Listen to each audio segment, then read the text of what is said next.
परम भक्त श्री चंद्रहास जी के। चंद्रहास जी किसके शिष्य हैं? श्री नारद जी महाराज के। जैसे ध्रुव जी का चरित्र आता है, जैसे प्रहलाद जी का चरित्र आता है, वैसे ही श्री चंद्रहास जी का चरित्र है। नारद जी के 3 ही भक्त हुए हैं जिन्हें नारद जी ने दीक्षा प्रदान की है। उसमें एक ध्रुव जी हैं और प्रहलाद जी हैं, चंद्रहास है। बहुत ध्यान से एक बात सुनिएगा। ऐसे तो अनेक भक्त हुए श्री नारद जी के, पर नारद जी से अगर कोई पूछता कि आपके कितने शिष्य हैं, तो वो 3 ही नाम बोलते थे, ध्रुव, प्रहलाद और चंद्रहास।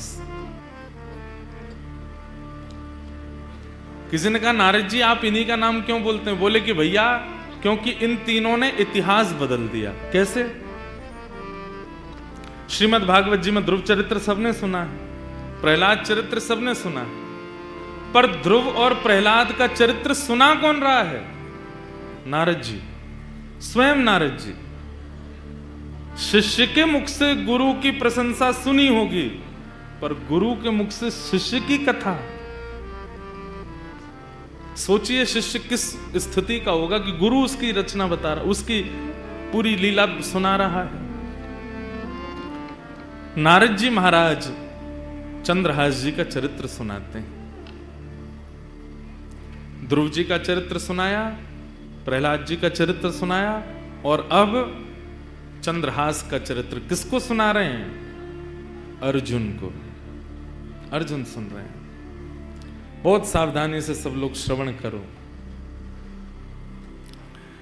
बहुत प्राचीन कथा है चंद्रहास जी की। महाभारत के युद्ध से पूर्व और युद्ध के बाद पांडवों ने 2 यज्ञ किए। युद्ध से पूर्व किया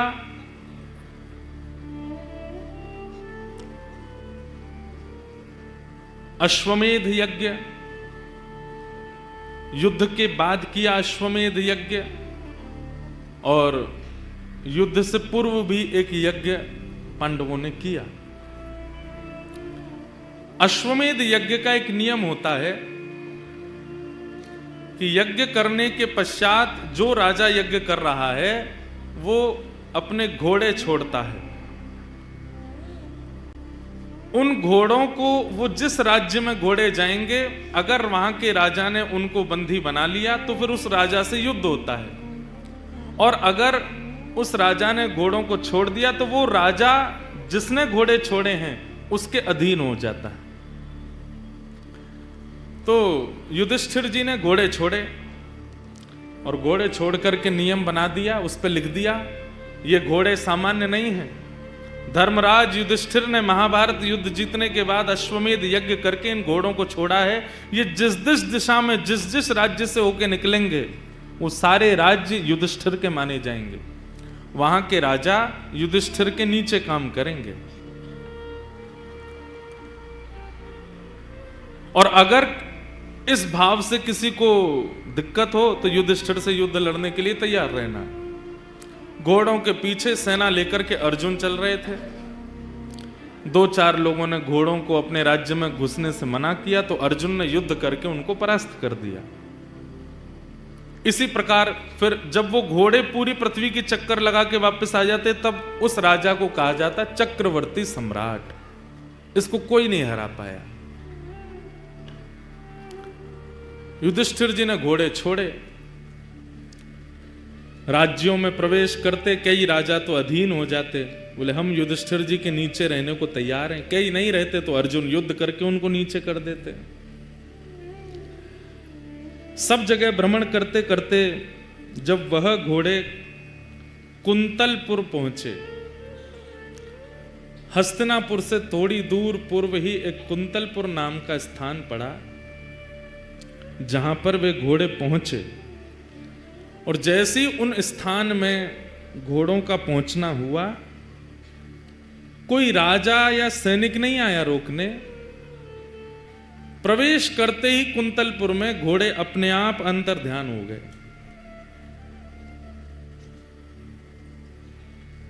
अपने आप अंतर ध्यान हो गए।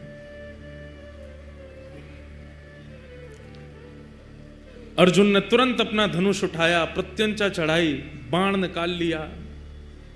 किसकी इतनी हिम्मत हुई? घोड़ों को अंतर ध्यान कर दिया। कौन है? अरे छुप करके क्या घोड़ों को अंतर ध्यान कर, सामने आओ मेरे। कोई सामने नहीं आया।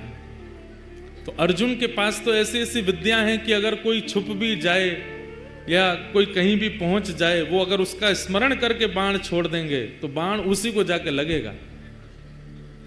अर्जुन ने तुरंत बाण का संधान किया और स्मरण किया, जिसने मेरे घोड़े को अंतर ध्यान किया, छुपाया है, ये बाण उसी को जाकर के लगे। युद्ध की चुनौती।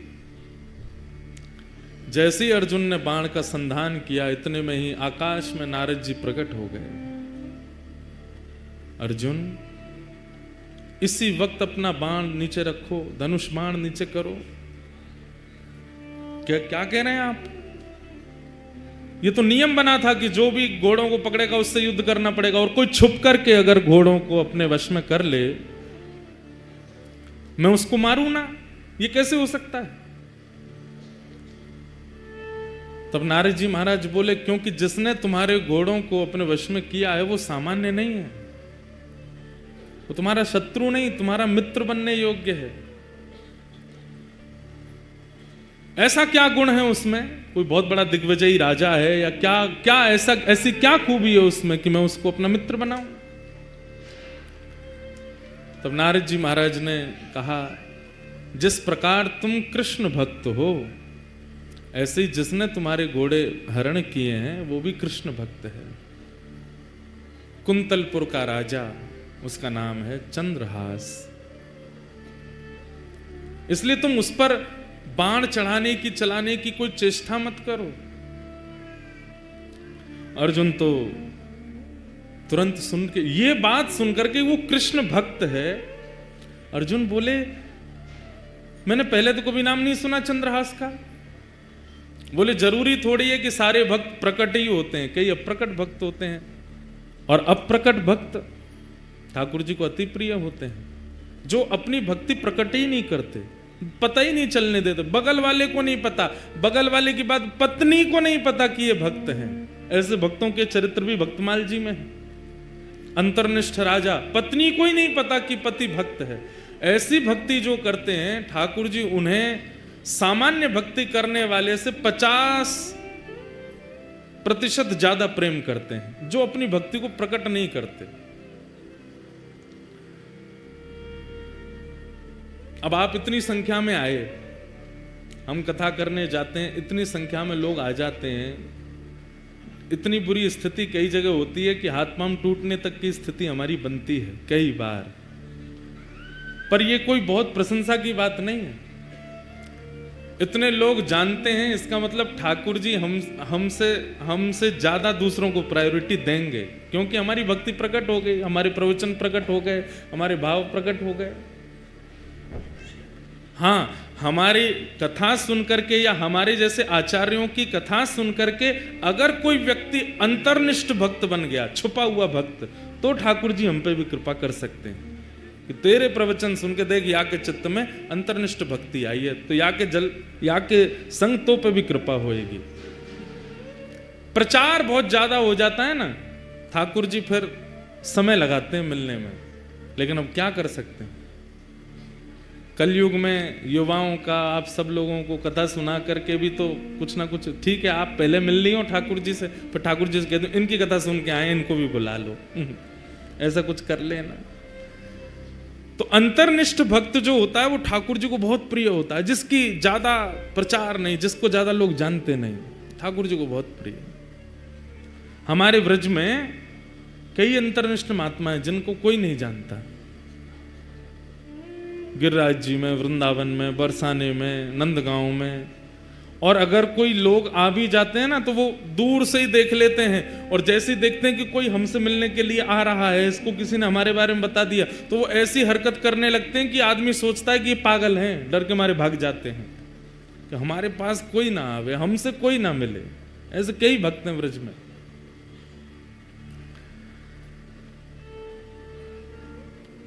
हमने कईयों के दर्शन किए। एक तो वृंदावन परिक्रमा में जो बहुत पुराने लोग होंगे, वृंदावन परिक्रमा करते रहे होंगे, तो उनको शायद पता होगा। अंग्रेज मंदिर पार करने के बाद जब परिक्रमा आगे बढ़ती है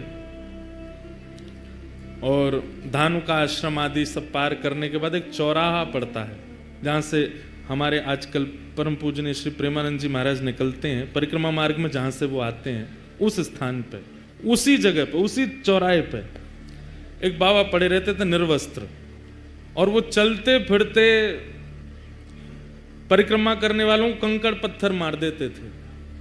कई लोग नहीं जानते थे तो उनसे लड़ने चले जाते थे, कई लोगों ने उनके साथ में खूब गंदा व्यवहार भी किया, परंतु वो अंतर्निष्ठ महात्मा थे, निर्वस्त्र रहते थे बिल्कुल। दिसंबर जनवरी भयंकर कोहरा में भी निर्वस्त्र पड़े रहते थे, कोई कंबल दे जाए तो पहन लेते थे, कोई रोटी दे जाए तो पा लेते थे। अब वो नहीं है शरीर से, पर वो अंतर्निष्ठ महात्मा थे। ऐसे भक्तों को जो अपनी भक्ति छुपाते हैं उनको ठाकुर जी बहुत जल्दी प्रेम करते हैं। तो अर्जुन ने जैसे ही सुना कृष्ण भक्त, धनुष बाण तो नीचे रख दिए, युद्ध उद्ध सब भूल गया, नारद जी के चरणों में प्रणाम करते हुए कहा, भगवान ये राजा कैसे हैं मुझे ये नहीं सुनना, ये इनका राज्य कितना बड़ा है मुझे ये भी नहीं सुनना, पर ये चंद्रहास कृष्ण भक्त कैसे हैं मुझे इनका चरित्र सुनाओ। और आपको सुनकर के आश्चर्य होगा, नारद जी महाराज बोले तो फिर अस्त्र शस्त्र दूर रखो, अस्त्र शस्त्र दूर रखे। बोले पूरी सेना को कहो ये भी अस्त्र शस्त्र दूर रखें, सब लोग बिल्कुल श्रोता बन करके बैठो। कहां रणभूमि में रण करने के लिए जा रहे थे, लेकिन जैसे ही कहा कि मुझे चंद्रहास जी का चरित्र सुनाओ, नारद जी ने कहा अस्त्र शस्त्र दूर करो। सब दूर करके जब सब लोग सामने बैठ गए तो नारद जी ने थोड़ी परीक्षा ली। अश्वमेध यज्ञ चल रहा है हस्तिनापुर में, तुमको विलंब नहीं होगा पहुंचने में। अब तुम यहां भक्त चरित्र सुनने के लिए बैठ रहे हो, चंद्रहास जी का चरित्र सुनने के लिए बैठ रहे हो, विलंब हो जाएगा, तुमको अश्व लेकर के वहां पहुंचने हैं, युधिष्ठिर जी का यज्ञ अधूरा रह जाएगा। वर्षों से चल रहा यज्ञ, इतने संत, इतने ऋषि, इतने महात्मा उसमें उपस्थित हो रहे हैं, सब धरा का धरा रह जाएगा, क्योंकि कथा तो एक बार प्रारंभ होगी, कब पूरी हो इसका कोई निधान नहीं है। अर्जुन की ये बात कथा को प्रकट करा देती है। अर्जुन कहते हैं अगर कोई कृष्ण भक्त का चरित्र सुनने में अगर वर्षों भी लगे तो उस पर सैकड़ों अश्वमेध यज्ञ में वारी वारी करूं, पर एक भक्त का चरित्र तो मुझे सुनना है। एक भक्त के चरित्र पर 100 अश्वमेध यज्ञ वारी जामे, पर आप तो भक्त यश सुनाओ।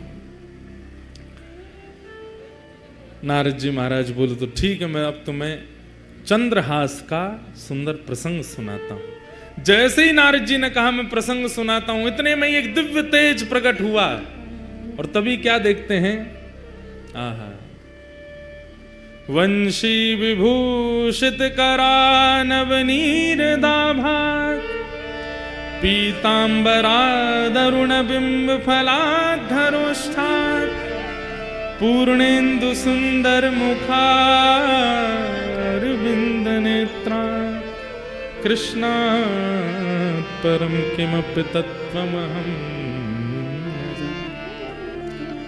एक तेज प्रकट हुआ। अर्जुन बोले ये तेज कैसा? अर्जुन को लगा शायद चंद्रहास जी आ रहे होंगे, पर जैसे ही तेज विश्राम हुआ, मुरली मनोहर श्याम सुंदर प्रकट हो गए, और प्रकट होकर के अर्जुन के बगल में आसन लगाया, वहीं बैठ गए। अर्जुन बोले नाथ ये कैसी लीला आपकी? बोले भागवत की कथा सबको सुनने का अधिकार है, भक्त चरित्र का मुख्य श्रोता तो मैं हूं, सबसे पहले मैं आकर के बैठूंगा, व्यास जी का तिलक करूंगा तभी कथा होएगी। भक्त चरित्र तो मैं सुनता हूं। चंद्रहास का चरित्र यहां पर सुनाया जाएगा या किसी भी भक्त का चरित्र सुनाया जाएगा, मेरे बिना नहीं प्रारंभ हो सकता, तो मुझे आना पड़ेगा। आप सब इतनी संख्या में बैठे हैं, आप सबके बीच में मुंह छुपाए चुपचाप ठाकुर जी बैठे हैं, क्यों? एक भक्त चरित्र प्रारंभ हो रहा है।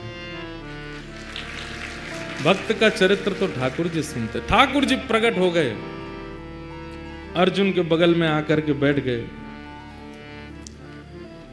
अर्जुन के तो भाव ऐसे प्रकट हो रहे हैं, नाथ कितनी कृपा।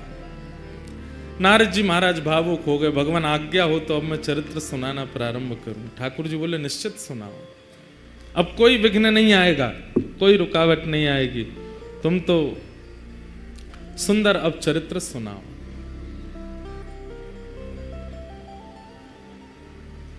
केरल देश में एक राजा थे, बड़े प्रतापी राजा, और उन प्रतापी राजा के यहां एक पुत्र ने जन्म लिया जिनका नाम उन्होंने रखा चंद्रहास। धीरे धीरे बालक जब 3 वर्ष का हो गया, बहुत सावधानी से सुनिएगा सब लोग, बालक जब 3 वर्ष का हो गया तब केरल देश में एक शत्रु राजा ने चढ़ाई की, और ऐसी चढ़ाई की कि पूरे केरल देश को अपने वश में कर लिया। अनंत संख्या लेकर के सैनिकों की आया, पूरे केरल देश पर आक्रमण कर दिया। उस आक्रमण में राजा मारे गए, सैनिक मारे गए। अब धीरे धीरे स्थिति की सेना ने भीतर देश में प्रवेश करके वहां की औरतों को, बच्चों को भी मारना प्रारंभ किया। जो क्रूर राजा जिसने आक्रमण किया था उसको पता चला, बोले कि राजा मर गया, रानी मर गई, पूरा परिवार मर गया, एक इनका 3 वर्ष का बालक है वो अंदर भवन में है, उसको मार दो तो आपकी विजय हो गई इस देश पर। जैसे ही उस राजा ने अंदर प्रवेश करना प्रारंभ किया तो एक धाई मां, जो बालकों की आजकल कह दें तो बेबी सिटर करते हैं ना, बच्चों की जो ध्यान रखते हैं, दूध पिलाना, खिलाना, नहलाना, बड़े बड़े घरों में रखते हैं लोग, एक धाई मां, उनकी एक धाई मां चंद्रहास राजा, चंद्रहास बालक की, उसको जैसे ही पता चला कि कोई आक्रमण में सब मारे गए हैं और अब वो राजा यहीं आ रहा है इस बालक को मारने के लिए, तुरंत बालक को उठा करके उसके जितने राजकीय वस्त्र थे सब उतार दिए, सोने चांदी आदि जो भी उसने पहन रखा था सब उतार उतार करके फेंक दिए। मैले कुचैले वस्त्र जो सामान्य लोगों के होते हैं वो बालक को पहना दिए, कालीत उसके मुख पर पोत दी, अजीब सा उसका रूप कर दिया, केश बिखेर दिए, कड़ूले आदि सब उतार उतार करके फेंक दिए, और अपने सौल में लपेट करके बालक को लेकर के जा रही हैं। बालक से कह रही हैं, 3 वर्ष के हैं अभी चंद्रहास, कह रही हैं कोई अगर पूछे कि ये कौन है तो तुम धाई मां मत बोलना है, बोलना ही मेरी मां है, बेटा आज से मैं ही तेरी मां हूं। माता पिता दोनों चले गए, पूरा राज्य नष्ट हो गया। धाई मां ने बालक को अपनी सौल में लपेटा, गोद में लेकर के पीछे के रास्ते से सामान्य लोग जहां से भाग रहे थे वहीं से निकल के जाने लगे। जगह जगह नाकाबंदी पर सबको देखा जा रहा था।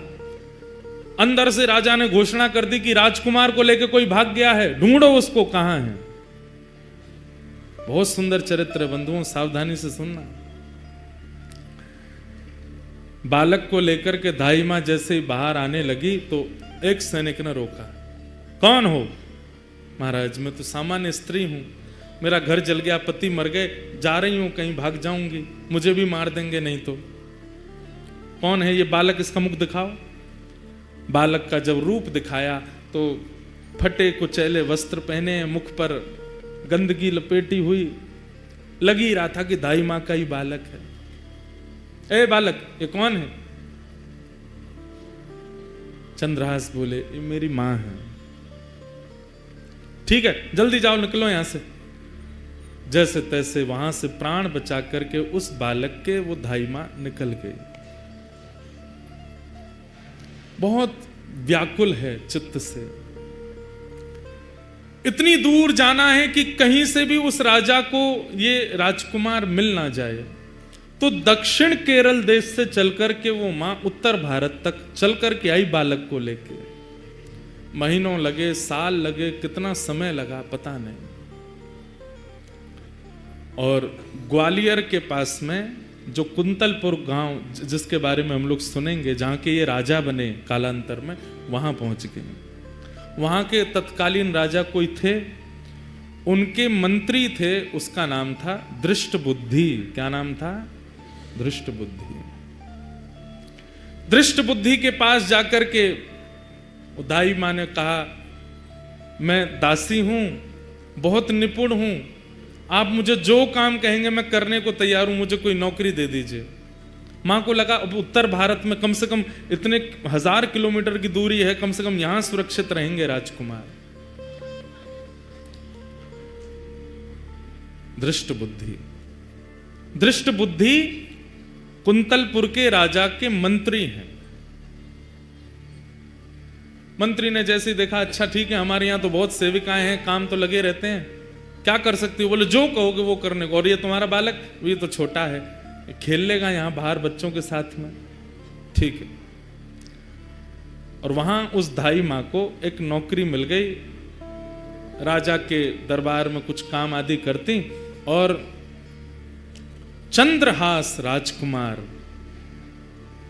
अब पूरा नगर दाई मां को जानता है, जितने लोग जानते हैं सब कहते हैं ये बालक कौन है? बोले कि ये दासी पुत्र है। कहां एक राजमाता का पुत्र, कहां एक राजा का राजकुमार, और अब क्या बन गए हैं? दासी पुत्र। 2-2 दिन तक भोजन नहीं मिल पाता है, रात्रि सोने की व्यवस्था नहीं हो पाती है, दाई मां के साथ ही चंद्रहास रहते हैं। बंधुओं, यही जीवन है। कब दिन बिगड़ जाए या बदल जाए कुछ कह नहीं सकते हैं। और एक बात हमेशा याद रखिएगा, दिन होना और रात होना इस बात का प्रतीक है। इस संसार में कोई भी व्यक्ति या इस सभागृह में कोई भी व्यक्ति ये नहीं कह सकता कि मैंने आज तक केवल दिन ही देखा है, रात नहीं देखी, या रात देखा है, दिन नहीं देखी। सब देखा है। इसका मतलब दिन क्या है? यश। दिन क्या है? संपत्ति। दिन क्या है? प्रबलता। दिन क्या है? ऐश्वर्य। और रात्रि क्या है? सब इसका उल्टा।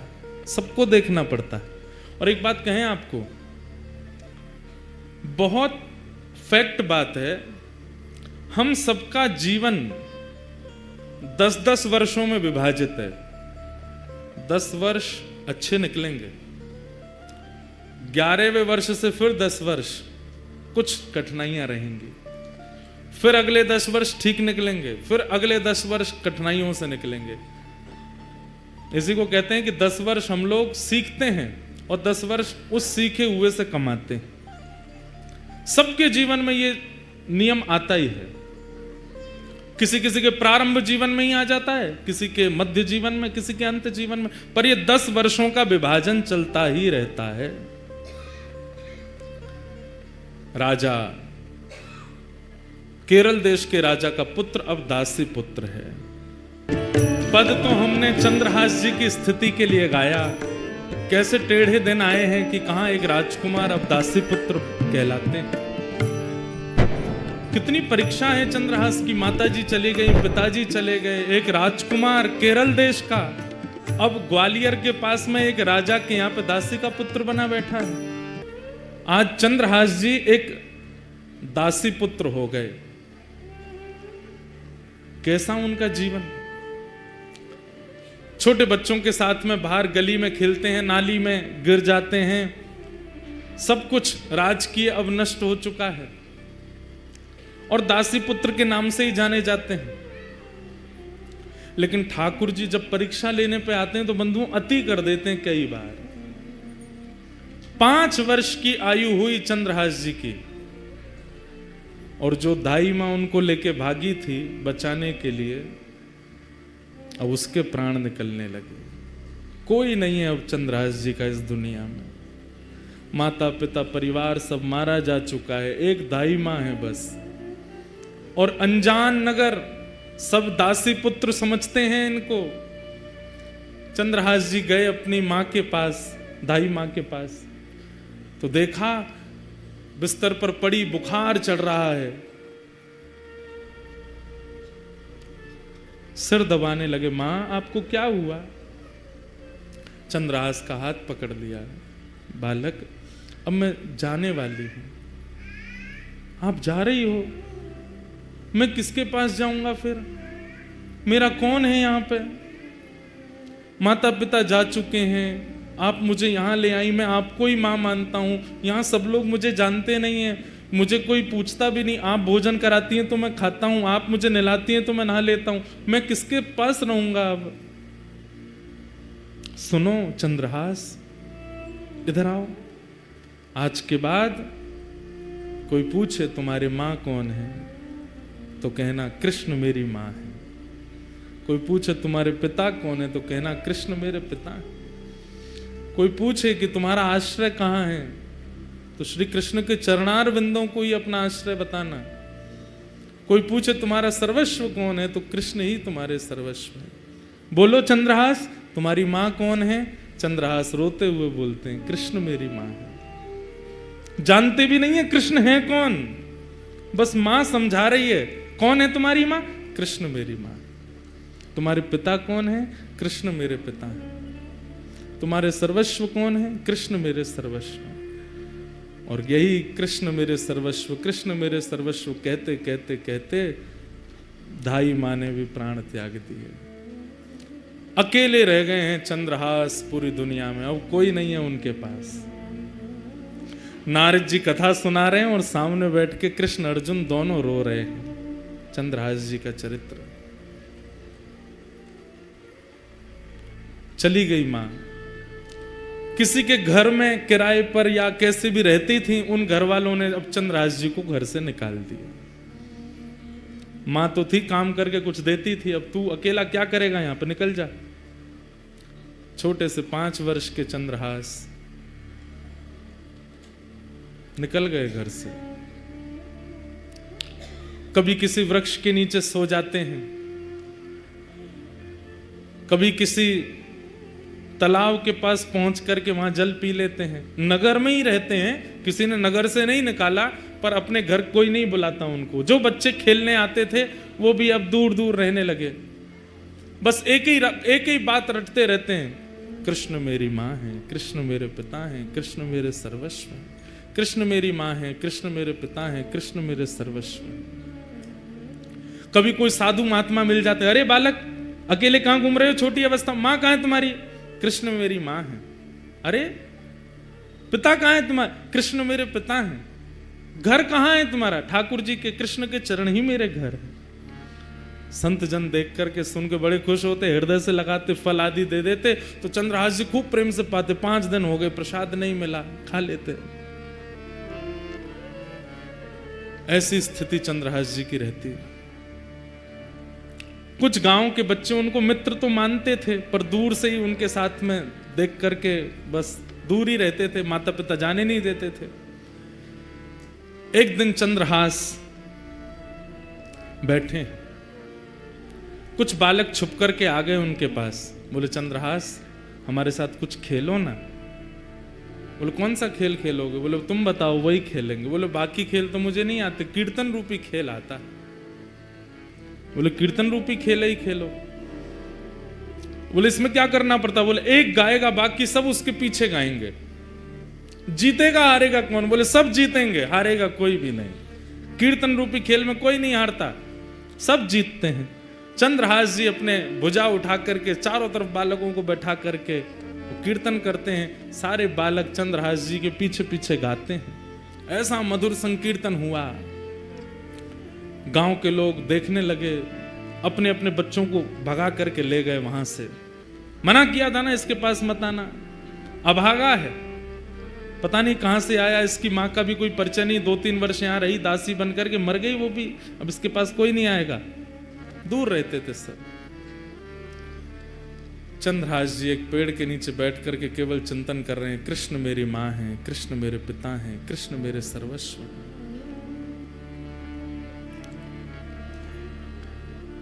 कठिन परिस्थिति सबके जीवन में आती है बंधुओं, बस उस परिस्थिति में ठाकुर जी का त्याग मत करो। कौन से भक्त का चरित्र आप सुने हैं जिसके जीवन में कठिन परिस्थिति ना आई हो? श्रीमन चैतन्य महाप्रभु का चरित्र सुन लीजिए, वे तो साक्षात कृष्ण स्वरूप ही हैं। श्री राधा कृष्ण गौर तनु बनकर के ही चैतन्य महाप्रभु बनकर के आए, पर उनके या उनके अनुयायियों के जीवन में भी कष्ट तो था। हमें दिखता था वो कष्ट, उन्हें अनुभव नहीं होता था। यही तो बात समझने की है कि कष्ट इस संसार में है। दुखालयम शाश्वतम, संसार को दुखालय कहा जाता है। यहां दुख शाश्वत रूप से रहता है, उसको कोई नहीं मिटा सकता, पर उसका अनुभव होना बंद हो जाता है भक्त आश्रितों को, भगवत आश्रितों को। उसकी अनुभूति होनी, उससे मिलने वाली पीड़ा होनी बंद हो जाती है। मैं कथा में कहा करता हूं, भक्ति क्या है? एनेस्थीसिया का इंजेक्शन है, सुन्न कर देती है बॉडी को। फिर चाहे जितनी विपत्ति आवे, जितने कष्ट आवे, जितने संकट आवे, आते तो हैं कष्ट, अनुभव नहीं होते, पता नहीं चलते, सबको पार कर लेते हैं। दुखालयम शाश्वतम। भगवत प्रदत्त विद्या सबके जीवन में होती है। ठाकुर जी कोई ना कोई गुण देकर के सबको भेजते हैं। मेरे अंदर भी है, आपके अंदर भी, यहां बैठा कोई व्यक्ति ऐसा नहीं है जिसको भगवत प्रदत्त विद्या ना हो। एक गुण सबको देके भेजते हैं, पर उस गुण का सदुपयोग हम नहीं कर पाते। कई लोगों को पता चल जाता है कि हमारा कंठ बहुत अच्छा है, तो वो लोक रंजन में लग जाते हैं, सबको रिझाने में गा करके। कई लोगों को पता चलता है हमारा रूप बहुत सुंदर है, तो वो लोगों को लुभाने में लग जाते हैं। कई लोगों की पाक विद्या अच्छी, तो वो लोगों को खिलाने में लग जाते हैं। कई लोगों का नृत्य बहुत अच्छा, तो वो लोगों को रिझाने में लग जाते हैं। पता चल जाए कि कोई भगवत प्रदत्त विद्या है या भगवत प्रदत्त गुण हमारे पास है, उससे हरि को रिझाओ, हरि रिझेंगे। चंद्रहास जी के जीवन में अब कोई नहीं है, सब छोड़ करके चले गए। मां चली गई, पिताजी चले गए, राज्य छूट गया, और अब धाई मां जिसने पाल पोस के बड़ा किया, 5 वर्ष के चंद्रहास जी को, वो भी छोड़ के चली गई। सब दूर रहने लगे। चंद्रहास जी अब अपना मन कैसे लगावे? 5 वर्ष का बालक वृक्ष के नीचे बैठते हैं और वहीं बैठ कर के केवल ठाकुर जी का कीर्तन करते हैं, ठाकुर जी को याद करते हैं। कृष्ण माँ हैं, कृष्ण पिता हैं, कृष्ण ही मेरे सर्वस्व हैं। बैठे थे चंद्रहास जी, ध्यान लगा करके नेत्रों से अश्रुपात हो रहा था। तभी आकाश मार्ग से नारद जी जा रहे थे। बंधुओं, ये बात प्रमाणित है, आचार्य चरण इस बात पर प्रमाण देते हैं। आप लोग नाम जप करते हो, आप लोग नियम से सेवा करते हो, आप लोग अपने गुरु प्रदत्त प्रणाली में रहते हो, इसका परीक्षण कौन करता है? नारद जी करते हैं। नारद जी नित्य प्रत्येक वैष्णव के घर जाते हैं और उसके घर में जाके पूरी व्यवस्था देखते हैं, रसोई कैसी है, सेवा कैसी है, कितना भाव है, कितना कुभाव है, कितने विचार हैं, कितने अविचार है, सबका दर्शन नारद जी करते हैं। और फिर नारद जी मार्क्स देते हैं एवरी डे। अभी तक नहीं मिले ठाकुर जी, या को मतलब क्या है? नारद जी ने फेल ही कर रखे हैं, हम विचारों में पास नहीं है। नारद जी महाराज आकाश से देखते हुए जा रहे थे। हरिदास वर्य हैं नारद जी, हरिदासों में श्रेष्ठ। नारद जी ने जैसी देखा चंद्रहास बालक को, देव तुल्य हैं, तुरंत नेत्र बंद कर दे। पूरा चंद्रहास जी का चरित्र आ गया उनके चित्त में। अरे इसके तो माता जी मर गई, पिताजी चले गए, राज्य छूट गया, सब कुछ छूट गया, अब धाई माँ भी चली गई, और अब ये बैठ के ठाकुर जी का चिंतन। ठाकुर जी को जानता नहीं है, केवल धाई माँ कह गई ये कृष्ण ही तुम्हारे पिता माँ है, उनके पास जाओ। उनका चिंतन कर रहा है। नारद जी प्रकट हो गए सामने। चंद्रहास जी को बढ़िया सुगंधी सी आई तो नेत्र खोल करके देखा, आहा, सुंदर वीणा हाथ में लिए, देव दत्ताम मिमाम वीणाम स्वरत ब्रह्म विभूषिताम मूर्छयित्वा हरि कथाम गायमानश्चराम्यहम्। नारद जी सामने खड़े हैं। चंद्रहास जी बोले, हे ऋषिवर, मैंने अनेक संत ऋषियों के दर्शन किए, पर आप जैसा तेज और आप जैसी उपस्थिति से जो मेरे चित्त में प्रसन्नता, ऐसा मुझे पहले कभी नहीं हुआ। आप कौन हो? नारद जी बोले, मैं नारद हूं। ये नारद कौन है? चंद्रहास जी को क्या पता, कथा आदि तो कभी सुनी नहीं। नारद जी बड़े प्रसन्न बोले, नारद चंद्रहास, मैं परम भक्त हूं ठाकुर जी का, ठाकुर जी मुझसे बहुत प्रेम करते हैं। कौन ठाकुर जी? बोले श्री कृष्ण। श्री कृष्ण नाम सुनते ही चंद्रहास जी तो व्याकुल हो गए। मेरी मां कृष्ण, मेरे पिता कृष्ण, मेरे सर्वस्व, और जो दाई मां बोल के गई वही कृष्ण। बोले हाँ, मैं उनको बहुत प्रिय हूं, उन्होंने मुझे भेजा है तुमसे मिलने के लिए। चंद्रहास जी रोने लगे, मेरे सब छोड़ के मुझे चले गए, दाई मां बोल के गई कृष्ण ही मेरे सर्वस्व में, वो मुझे कैसे मिलेंगे, कृपा करके मुझे बताओ ना। नारद जी महाराज बोले मिलेंगे, जल्दी मिलेंगे, उससे पहले तुम्हें अभी बहुत कुछ करना है और तुम्हारे द्वारा बहुत कुछ होना है, ताकि और वैष्णवों को भी प्रेरणा मिले। इसलिए चंद्रहास, सबसे पहले तुम दीक्षा ग्रहण करो, आओ मेरे पास। और श्री चंद्रहास जी को सामने बैठा करके श्री नारद जी महाराज ने दीक्षा प्रदान की। अब यहां प्रश्न उठा, कौन सा संप्रदाय? संप्रदाय सब अपने हैं, कोई बड़ा कोई छोटा नहीं, परंतु यदि नारद जी की दृष्टि से देखा जाए तो श्री निम्बार्क संप्रदाय। क्यों? क्योंकि नारद जी की परंपरा निम्बार्क संप्रदाय की है, वहाँ गोपाल मंत्र आदि है, वही दीक्षा नारद जी ने चंद्रहास जी को दी। गले में कंठी माला पहनाई, सिर पर तिलक लगा दिया और कान में मंत्र कह करके कहा कि अब नित्य इस मंत्र का जाप करना है। चंद्रहास, ठाकुर जी तुमको मिलेंगे। और अब एक चीज और करनी है, क्या? ठाकुर सेवा। सेवा से मन की मनीलता जाती है। मैं कैसे सेवा करूंगा? मेरे पास तो ना घर है, ना मकान है, ना आसन है, ना सिंहासन है, कुछ भी नहीं है। मैं तो खुद पेड़ के नीचे रहता हूं, कोई आश्रय मुझे मिलता नहीं। कीर्तन गाता हूं तो कई बार लोग कीर्तन करने के लिए घर पर बुला लेते हैं तो भोजन प्रसाद पवा देते हैं। मैं ठाकुर जी की सेवा कैसे करूंगा? बोले तुम चिंता मत करो, तुम्हारे पास ठाकुर जी हैं। बोले मेरे पास? बोले हाँ। कहाँ हैं? तुम जो गोटियों से खेलते हो कंचा, उनको लेके आओ। तो खूब सारे कंचे इकट्ठे किए थे चंद्रहास जी, पूरे दिन अकेले क्या करें, उनसे खेलते रहते थे। उन्हीं कंचों में एक बहुत सुंदर श्याम वर्ण के वो शालिग्राम जी थे और उनको भी रखा था। नारद जी ने ढूंढ करके कंचों के बीच में शालिग्राम जी निकाले, बोले ये हैं, ये ठाकुर जी हैं। चंद्रहास, अब इन्हीं की सेवा तुमको करनी है। ये ठाकुर जी हैं, मैं तो इनसे खेलता था। तो बोले तो क्या हो गया, पता नहीं था ना तुमको? अब हम बता रहे हैं, ये ठाकुर जी हैं, शालिग्राम भगवान है। फिर शालिग्राम भगवान कौन होते हैं, कैसे होते हैं, पूरी कथा सुनाई नारद जी ने चंद्रहास जी को। ये कौन है, कैसे हैं, कहां से आए हैं, कैसे इनका प्रादुर्भाव हुआ। अभी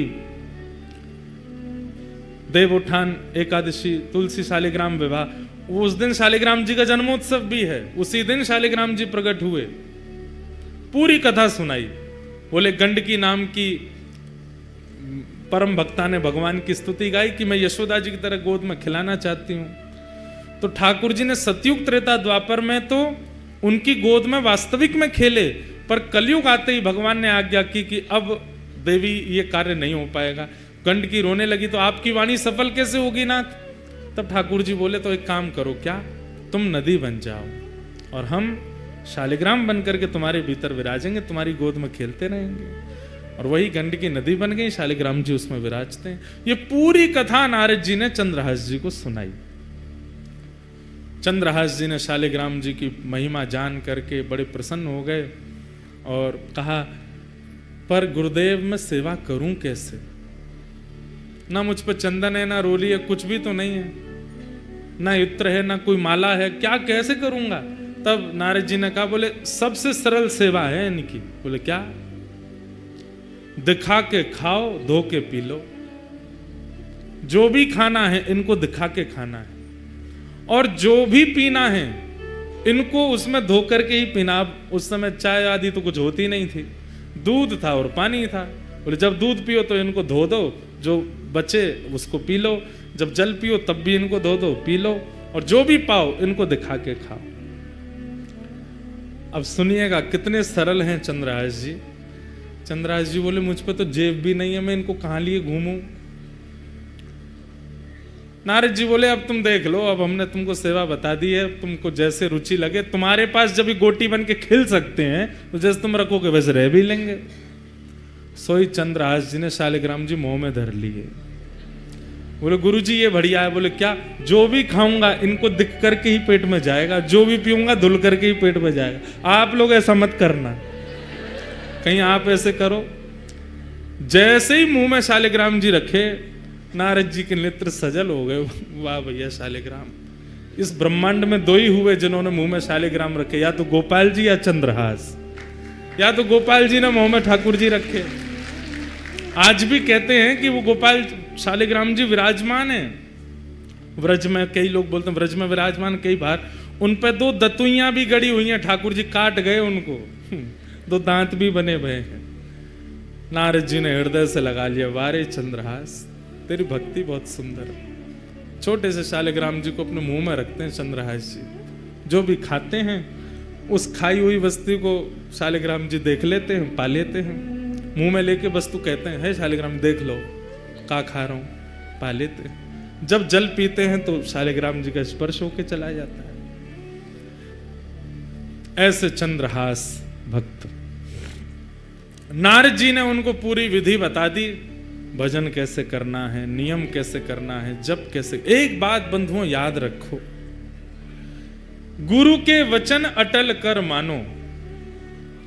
अगर गुरुदेव की आज्ञा हो गई कि 4 बजे उठना है, तो भले ही आपकी हिम्मत नहीं होती है, उठना शुरू कर दो। 4 बजे उठने मात्र से ठाकुर जी मिल जाएंगे। गुरु जो आज्ञा कर दें, जैसी आज्ञा कर दें, बस उस पर अटल विश्वास कर लीजिए। गुरु के वचन अटल कर मानो, साधु समागम कीजिए, मन रे कृष्ण नाम कह लीजिए। जब गुरु के वचनों के प्रति हमारा अविश्वास हो जाता है ना, ठाकुर जी भी फिर दूर हो जाते हैं। गुरु के वचन अटल कर मानो, गुरु आज्ञा पर कोई संशय मत करो, संदेह मत करो। नारद जी महाराज ने समझा दिया सब, खूब प्रेम से अपने गाल में रखते, सेवा करते। फिर नारद जी ने कुछ व्यवस्था बता दी, तो फिर मुंह में एक आध दिन ही रखे, फिर नारद जी ने आगे कुछ व्यवस्था कर दी, तो वैसे रखते थे। पर कथा प्रसंग ऐसे ही कि उन्होंने मुंह में ही धल लिए थे पहले। अब चंद्रहास जी बड़े प्रेम से सेवा में लग गए ठाकुर जी की। बंधुओं, संत कौन है? बसंत ऋतु की तरह हैं। ऋतुओं में सर्वश्रेष्ठ बसंत ऋतु होती है, पूरे पृथ्वी को हरा भरा कर देती है। परंतु बसंत ऋतु से पहले पतझड़ जरूर आती है। इसका मतलब क्या है? संत जीवन में आपके प्रसन्न अवस्था में आ जाएं, बहुत सब कुछ अनुकूल है, तब संत का आगमन हुआ, तो अभी मत समझना बसंत आई। पर सब हार गए, टूट गए, सब छूट गया, बिल्कुल विचलित स्थिति हो गई जीवन की, उसके बाद अगर संत आए तो समझो अब बसंत आई है, अब हरियाली आवेगी, कृष्ण नाम आवेगा, कृष्ण जीवन में आवेंगे, सब आनंद में हो जाएगा। इनकी कृपा से अब सब मंगल में होगा। चंद्रहास जी के जीवन में बहुत संकट आए, पर नारद जी जब से आए, ठाकुर जी जब से दे गए, तब से चंद्रहास जी बड़े प्रसन्न रहने लगे। अब आगे एक घटना घटती है। दृष्ट बुद्धि नाम का जो मंत्री था, चंद्रहास जी का चरित्र खूब बड़ा है, हमको तो ये संशय कल भी पूरा हो पाएगा कि नहीं, पर आप लोग सुनो, अधूरा रह जाएगा तो फिर से आ जाएंगे डंडी स्वामी जी के यहाँ सुनाने। पर पहली बार सुना रहे हैं, बिल्कुल नया चरित्र है, इसलिए बहुत ध्यान से सुनो, बहुत अद्भुत है। चंद्रहास जी सेवा करते हैं ठाकुर जी की, और बस प्रार्थना जैसे गोपाल भट्ट जी करते हैं कि हे नाथ, प्रहलाद के लिए खंभ से प्रकट हो गए थे आप, मेरे लिए शालिग्राम जी से प्रकट नहीं हो सकते? शालिग्राम जी की सेवा कौन कर रहे हैं? चंद्रहास। और नित्य प्रार्थना करते हैं कि जैसे आप सबके लिए प्रकट भय नाथ, मेरे लिए कब प्रकट होगे? ठाकुर जी से निवेदन करते हैं, वंदन करते हैं, प्रार्थना करते हैं। अब तो बच्चे आते हैं उनके पास खेलने के लिए, सब गोटियां रखते हैं, गोटियों का ही सिंहासन है, उसमें शालिग्राम जी विराजमान रहते हैं बीच में। बच्चे कहते हैं हमको और नहीं, यही वाली गोटी चाहिए। कहते हैं गोटी नहीं है, ये तो मेरे प्राण हैं, ये तो मेरे जीवन है, ये तो मेरे सर्वस्व हैं। बच्चे उपहास करते हैं। गांव के लोग उपहास करते हैं, बोले गोटी को भगवान मान करके पूछता है, गोटी को भगवान मान करके घर घर जाते हैं, प्रार्थना करते हैं, मोए रोटी नहीं चाहिए, मैं आपको वापस कर जाऊंगा, मेरे ठाकुर जी विराजमान, उनको भोग लगा दूं। जाते हैं, भोग लेते हैं, अपने ठाकुर जी को अर्पित करते हैं, अर्पित करने के बाद फिर वापस उसी घर में जाते हैं, भोग लग गया ठाकुर जी का, अब आप पालो। तो दया करके घर के लोग कहते हैं नहीं कोई बात नहीं चंद्रहास तुम ही पालो। चंद्रहास जी बड़े सुंदर थे, कई बार गांव के लोग उनके रूप माधुरी को देख करके बोलते थे कितना अभागा है, इसका भाग्य कैसा है कि इसकी माँ इसको लेके आई चल बसी, आज इसका कोई भी नहीं है, पर इसका रूप देखो कितना सुंदर है, इसके रूप माधुरी आदि सब कितनी मनमोहक है। धीरे धीरे चंद्रहास थोड़े बड़े होने लगे, ऐसी स्थिति में ही रहते थे। तो दृष्ट बुद्धि जो मंत्री था उस नगर का,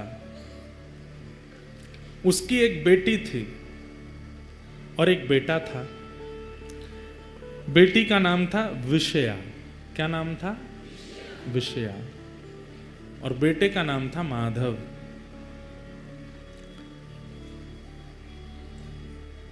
एक बार गालव ऋषि, जिनकी वजह से ग्वालियर नाम पड़ा स्थान का, उन गालव ऋषि का आगमन उस नगर में हुआ, कुंतलपुर में। सब लोग सावधानी से सुनो, इधर देखो। गालव ऋषि का आगमन हुआ तो मंत्री जी ने उनका खूब स्वागत सत्कार आदि किया, और सत्कार करने के बाद कहा भगवान पुत्र की मुझे चिंता नहीं है, पुत्र तो मेरा माधव बन जाएगा कुछ ना कुछ, पर मेरी बेटी बहुत सुंदर है, बहुत गुणवान है, इतने अच्छे अच्छे गुण किसी पुत्री को प्राप्त नहीं होते जैसे मेरी पुत्री में। आप कृपा करके इसकी जन्म कुंडली या इसकी हस्तरेखा देख करके बताओ इसका भविष्य कैसा होगा। और मुझे सबसे बड़ी चिंता तो है, मैं बोल नहीं पा रहा हूं, पर इसका पति कौन होगा, किससे इसका ब्याह होगा। गालव ऋषि बोले लाओ दिखाओ। जैसे ही विषया का हाथ देखा, हाथ देख करके उसकी पूरी कुंडली आदि सब बना करके गालव ऋषि बोले दृष्ट बुद्धि तुम्हारी पुत्री को परम सुंदर पति प्राप्त होगा, बहुत सुंदर, उसको देख करके सब न्योछावर हो जाएंगे, इतना सुंदर स्वरूप उसका होगा, ठाकुर जी जैसा स्वरूप होगा। सुन करके पूरा नगर प्रसन्न हो गया, सब घर के लोग प्रसन्न हो गए, आनंदित हो गए, वाह सुंदर वर मिलेगा। कन्या वर्यते रूपम, शास्त्र आज्ञा करते हैं। वो बात अलग है कि धन के कारण ब्याह करना पड़ता है, संपत्ति के कारण ब्याह करना पड़ता है, परिवार के प्रेशर में ब्याह करना पड़ता है, लेकिन अगर स्त्री से पूछो तो कन्या वर्यते रूपम, उसको रूप ही चाहिए, पतिदेव जो है हमारे सुंदर हो। जो भाई लोग थोड़े सुंदर नहीं है वो उदास नहीं हो जाना, मायूस नहीं होना। रूप की सुंदरता नहीं, हृदय बुद्धि की सुंदरता, वो सुंदर होना चाहिए। वैसे सबको खुद सुंदर ही लगते हैं, सब अपने आप को शीशा में जब देखते हैं तो कैसा भी व्यक्ति क्यों ना हो, वो भी उस समय बड़ी अदब में अपने बाल काटता है, उसको भी लगता है कि मैं सुंदर ही हूं। तो सबको तो अपने आप का सुंदर ही अनुभव होता है, पर रूप की सुंदरता का क्या करना है। वो रूप रूप नहीं है, जिस रूप से ठाकुर जी की अवलोकन ना होते हो, दृष्टि ना देखती हो, वो कान कान नहीं है जो ठाकुर जी की कथा ना सुनते हो, वो हाथ हाथ नहीं जो सेवा ना करते हो। सबसे बड़ी बात है कि माताओं को सोचना चाहिए पति कैसा हो, भगवत भक्त हो। पतियों को भी ये सोचना चाहिए हमारी होने वाली धर्म पत्नी भक्त हो, और कोई गुण नहीं होगा चलेगा, सबकी कटौती चल जाएगी, पर भक्ति हो। हम सिद्धपीठ जाते हैं तो वो भी सिद्धपीठ जावे, हम सत्संग करते हैं तो वो भी सत्संग करे। ऐसी बुद्धि वाली कन्या भाग्य से मिलती है, ऐसे बुद्धि वाले पति भी भाग्य से मिलते हैं। सौभाग्यशाली हैं जो दोनों दंपति यहां बैठ के कथा सुन रहे हैं, सौभाग्यशाली, क्योंकि दोनों कथा में बैठे। तो धृष्ट बुद्धि गालव ऋषि से कह रहे हैं मेरी पुत्री की कुंडली देख के बताओ कैसा वर मिलेगा। तो बोले बहुत सुंदर होगा, रूप बहुत सुंदर होगा उसका। अच्छा, गुण, गुण इतना सरल, इतना सहज, इतना योग्य, इतना विशेष, इतना अद्भुत कि कोई भी उसके पास बैठेगा, उससे वार्ता अगर कर लेगा तो उसमें एक वशीकरण जैसा होगा, उसी का हो जाएगा, उसके भाव में मोहित हो जाएगा, ऐसा पति होगा। कार्य आदि क्या करेगा? बोले कार्य, बोले एक दिन वो बालक कुंतलपुर का राजा बनेगा। ये सुनकर के तो दृष्ट बुद्धि नाचने लगा, वाह वाह वाह, मैं मंत्री हूं, मेरी कन्या राजा को ब्याहेगी। ब्याह के बाद राजा बनेगा, ब्याह से पहले नहीं। बोले कभी बने, बन तो जाएगा ना राजा। बोले हाँ राजा बनेगा, राजा से ही ब्याह होगा। बोले अच्छा, और बताइए, और बताइए। गुण गुण बताते गए। बोले गालव ऋषि बोले सब गुण ही गुण हो ऐसा नहीं होता, कुछ अवगुण भी होते हैं। बोले अवगुण बताओ। बोले अवगुण ये, तुमसे उसका मेल नहीं खाएगा, तुम्हारी बेटी से बढ़िया चलेगी उसकी, पर तुम्हारी और तुम्हारे जमाई की बिल्कुल नहीं बनेगी। ये सुन करके अब वो दृष्ट बुद्धि सोचने लगा ये कैसे हो सकता है, मैं मंत्री हूं इस राज्य का, यहां का भावी राजा, उससे मेरी नहीं बनेगी। बोले हाँ तुम्हारी नहीं बनेगी, और जब तुम्हारी बेटी का ब्याह होगा तो तुम सबसे बड़ी बीच में रुकावट बनोगे।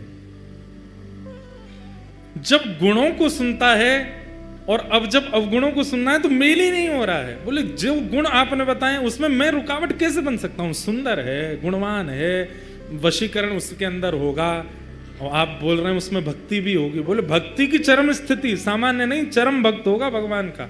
बोले ठीक है भक्ति चरम होगी, लेकिन राजा भी तो बनेगा वो कालांतर में, सब होगा, तो फिर मैं बीच में कैसे आ सकता हूं? बोले ये तो समय बताएगा, तुम बीच में कैसे आओगे, तुम्हारी उससे नहीं बनेगी, और तुम हर प्रयास करोगे उसको रोकने का, अपनी पुत्री का होने से। बेटी तो वहीं बैठी बैठी पिता को देखने लगी, पिताजी आप ऐसा मेरे साथ नहीं करोगे ना? बोले बेटी मैं क्यों करूंगा, अब ये बता रहे हैं वो तो सुनना पड़ेगा। ठीक है, सब बातें बताई। सब बातें बताने के बाद गालव ऋषि ने प्रसाद आदि पाया। बोले चिंता मत करो, बहुत अच्छा भविष्य होगा तुम्हारी बेटिया का, तुम बिल्कुल निश्चिंत रहना। ठीक है, थोड़ी चिंता में तो आ गया दृष्ट बुद्धि। जैसे ही गालव ऋषि जाने लगे तो सब लोग जाते हैं बाहर तक छोड़ने के लिए। उसी समय बाहर नगर के बालक, जिनके परिवार इतने बड़े नहीं है, छोटे छोटे घरों के बालक, वो सब खेल रहे थे चंद्रहास जी के साथ में। गालव ऋषि जैसे ही बाहर निकले तो उनकी तो दृष्टि ऐसी थी, वो जिसका मुख देख लें उसका भविष्य पता चल जाता था। चंद्रहास जी जैसे ही बाहर आए, बाहर आते ही उनकी दृष्टि ऐसे घुमाई नगर के ऊपर, वहां वो बालक खेल रहे थे, बीच में चंद्रहास जी का तो आकर्षण था ही रूप में। चंद्रहास जी को जैसे देखा, ओहो कुंतलपुर का भविष्य तो मेरे सामने खड़ा है। दृष्ट बुद्धि आया, कौन भविष्य मतलब? हे भगवान आप क्या कह रहे हैं? बोले वो बालक कौन है? वो बालकों के साथ जो खेल रहा है, जिसका स्वरूप बुद्धि इतनी सुंदर नहीं है, इतनी सुंदर है पर वस्त्रादि इतने शोभायमान नहीं, वो कौन है? दृष्ट बुद्धि बोला पता नहीं कौन है। अब ये 3 वर्ष के थे जब दृष्ट बुद्धि ने घर से निकाल दिया इनकी मां के मरने के बाद। बोले महाराज मुझे क्या पता, यहाँ तो बहुत बालक है, होगा किसी का बालक ऐसे ही डोल रहा है, वैसे तो पता चलता है कोई दासी का आदि का पुत्र होगा। इतने में ही दृष्ट बुद्धि का पुत्र आया माधव। बोले हाँ पिताजी भूल गए, ये कौन है? बोले कौन है? बोले एक दासी नहीं आई थी हमारे यहाँ छोटे बालक को लेकर के, जिसने कहा था जो सेवा करोगे करूंगी, उसने प्राण त्याग दिए थे ये जब छोटा था, हाँ हाँ हाँ हाँ, एक आई थी केरल देश से आई थी। बोले हाँ, वो जो बालक जिसको छोड़ के वो मरी, वही बालक है। गालव ऋषि बोले ये वो बालक है? बोला हाँ महाराज, वो इसकी माँ हमारे यहाँ दासी थी, उसी का पुत्र, माँ मर गई, अब रहता है इधर उधर ही घूमता रहता है। गालव ऋषि बोले इसको पास बुलाओ। पास बुलाया, सामने आकर के खड़े हो गए चंद्रहास जी, हाथ सिर पर रख दिया। स्पर्श नहीं करते थे गालव ऋषि किसी का, चंद्रहास जी के सिर पर हाथ रखा। बोले ये कुंतलपुर का भावी राजा है, इस नगर का राजा होगा। सुन करके धृष्ट बुद्धि बोला आप क्या बोल रहे हैं? इसकी माँ का पता नहीं, पिता इसके हैं नहीं, परिवार कोई है नहीं, ये राजा कैसे बन सकता है? राजवंश का राजकुमार राजा बनेगा? बोले मैंने जो बोल दिया वो होगा, और सुनो, देख लेना प्राण नहीं निकल जाए ये बात सुन के तुम्हारे। बोले क्या? तुम्हारी बेटी का भी इसी से ब्याह होगा, तुम्हारी बेटी विषया का इसी से ब्याह होगा, यही तुम्हारा जमाई बनेगा। सुन करके धृष्ट बुद्धि मूर्छित हो गया। गालव ऋषि की बात धृष्ट बुद्धि के दिमाग में नहीं बैठी, उठ करके खड़ा हो गया धृष्ट बुद्धि। और अब स्थिति हो गई, अभी अभी बता के गए हैं कि तुम विपरीत हो जाओगे, तुम सबसे बड़े अनर्थ का कारण बनोगे, तुम हर प्रकार से रोक टोक करोगे, आदि आदि सब बता के गए हैं। और ये भी बता गए कि यही तुम्हारे जमाई हैं आने वाले। अब उठ करके खड़ा हुआ, जैसे ही देखा चंद्रहास को, फटे से कपड़े पहन रखे थे, धूल मिट्टी लगी पड़ी है, सोने का ठिकाना नहीं, बाल कब से धोए नहीं, जटा बन गए हैं। और अपनी पुत्री को देखे विषया को, ये नहीं हो सकता, असंभव है, ये मैं होने नहीं दूंगा। भीतर चलो, बच्चों को भीतर ले गए, किवाड़ बंद कर दी। गालव ऋषि अपना कहका करके सब चले गए वहां से। अंदर आते ही विपरीत प्रवचन करने लगा। बोले ऋषि जनों की कोई बुद्धि तो होती नहीं है, सठिया गए हैं, ऐसे कुछ भी बोलते हैं, और ऐसा कोई भाव नहीं है। और बेटिया तू चिंता मत करना, एक श्रेष्ठ राजकुल का बालक आएगा, उससे तेरा ब्याह करूंगा मैं। विषया बोली पिताजी, महाराज जी बोल के गए थे कि आप होने नहीं दोगे ब्याह, आप वही कर रहे हो।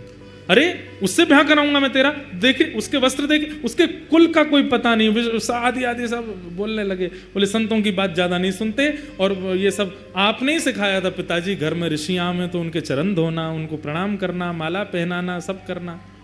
आज से सब बंद, कोई संत नहीं आएंगे, कोई ऋषि नहीं आएंगे, किसी की बात माननी नहीं, किसी को हाथ नहीं दिखाना, किसी को कुंडली नहीं दिखानी, और इसका तो मैं देखता हूं क्या करना है। और उसी समय से दृष्ट बुद्धि लग गए किसके पीछे? चंद्रहास जी के पीछे। एक प्रकार से चंद्रहास जी की जो कथा है वह भक्त चरित्र भी है और एक विशुद्ध प्रेम कथा भी है। अद्भुत कथा है। नारद जी सुना रहे हैं, अर्जुन और ठाकुर जी बैठ करके श्रवण कर रहे हैं। बंधुओं, प्रयास कोई कर ले, गालव ऋषि कह गए इसी से ब्याह होगा। और अब दृष्ट बुद्धि लग गए हैं, अब इसका मैं क्या करूं जिससे ये मेरी पुत्री से दूर हो जाए, इस नगर से दूर हो जाए, और किसी भी प्रकार केन प्रकारेण इनका विवाह ना हो। पर विषया तो दौड़ करके गई ऊपर और खिड़की से देखने लगी चंद्रहास जी को। उसको तो रूप पसंद आ गया, उसको तो व्यवहार स्वभाव प्रिय लग गया। अब तो वो घूम घूम करके बस यही देखती है, कभी कहीं जावे भी तो उस नगर से ले चलो जहां चंद्रहास बैठे हैं, जहां चंद्रहास विराजमान। भक्ति बंधुओं केवल भगवत प्राप्ति कराती है, परंतु आपके जीवन का श्रेष्ठ निर्माण भी भक्ति करती है। कितना सहा है। अब आप सोचिए, अगर कोई डायरेक्टर सोचे स्क्रिप्ट राइटिंग ऐसी किसी ने की नहीं लिखी होगी जैसी चंद्रहास जी की लिखी है। जीवन देखो कैसा है उनका। अब आगे उनका विषया से ब्याह होगा और वे कुंतलपुर के राजा बनेंगे। और कितने विक्षेप और कितने बीच में षड्यंत्र रचाए जाएंगे उनको मारने के, पर हर स्थिति में ठाकुर जी उनकी रक्षा करेंगे और फिर अंत में उनको भगवत दर्शन होगा। कैसे भगवान उनको प्राप्त होंगे, ये सब लीला कथा कल के सत्र में हम लोग सुनेंगे।